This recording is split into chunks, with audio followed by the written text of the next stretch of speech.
bad. Oh no! Chase Sexton! The leader! The opening East Coast round saw Jet Lawrence dominate the 250 main and Jason Anderson become the first rider to win 3 in the 450 class, but the weekend wasn't without its exciting moments and the heartbreak that sometimes comes with them, with some riders ending their night before it even began and others throwing it away at the very last second. Let's break down what sent these riders to the ground and how soon we can expect to see them back on the gate. Starting on Friday, Pro Circuit Kawasaki's Jet Reynolds was finally set to make his pro debut after years of dealing with untimely injuries. A lot of hype coming into the weekend for the Team Green alumni, but it was short-lived. Early Friday, Jet came to the end of a rhythm section out of sorts and somehow ended up riding side saddle with both of his legs off the right side of the bike.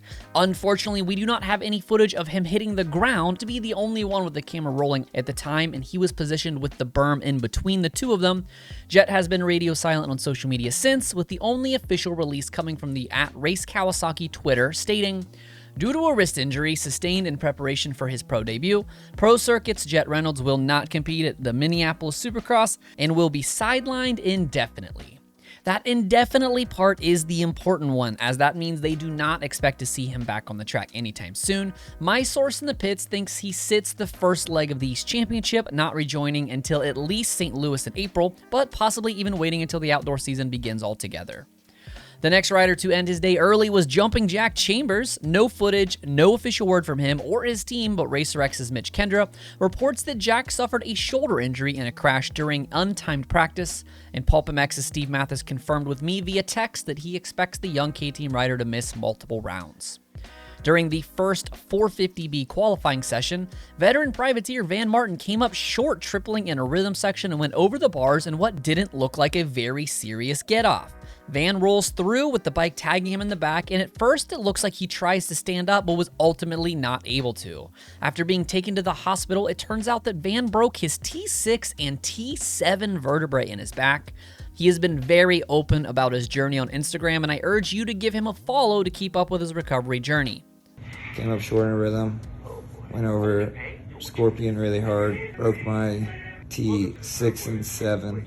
I have all feeling, I have all movement, I have strength right now. There is pressure from some blood on my spinal cord, so definitely gonna have surgery. We will keep you all updated. Say a prayer for me, please. Fortunately, he does maintain feeling in all of his extremities and was taken into surgery Monday afternoon to fuse the vertebrae together, and hopefully we will see Van back on the track again soon.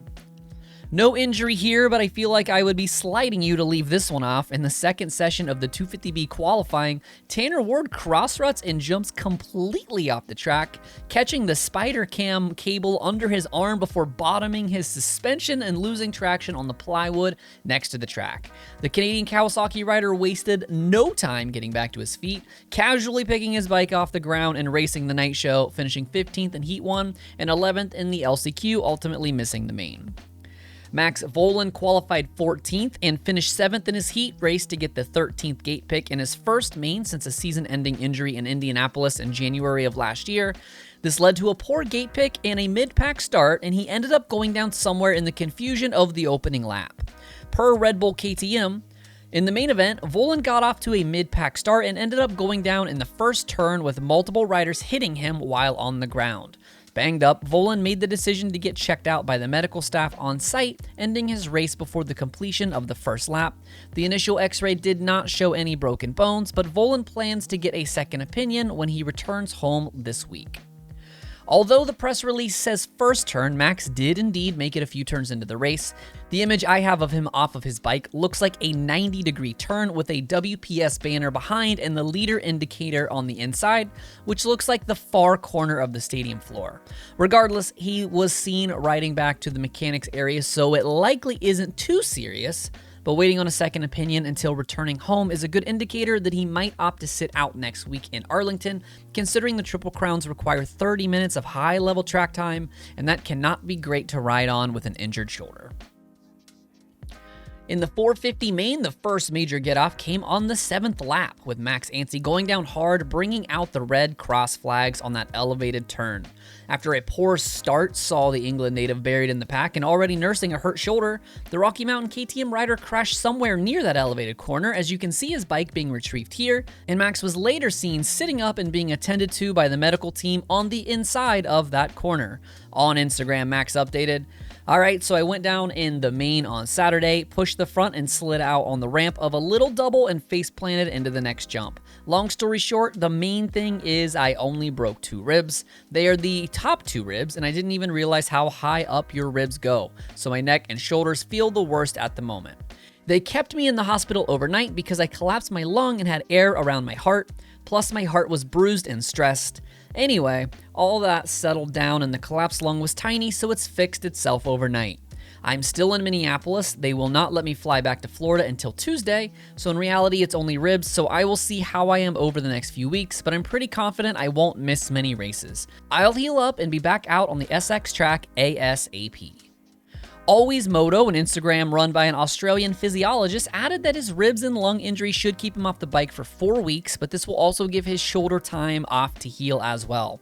Hopefully we will see Max again before the Supercross series wraps up, but also think he and the team will be more concerned with being prepared for the outdoor series, where he is an outside threat to contend for Moto wins.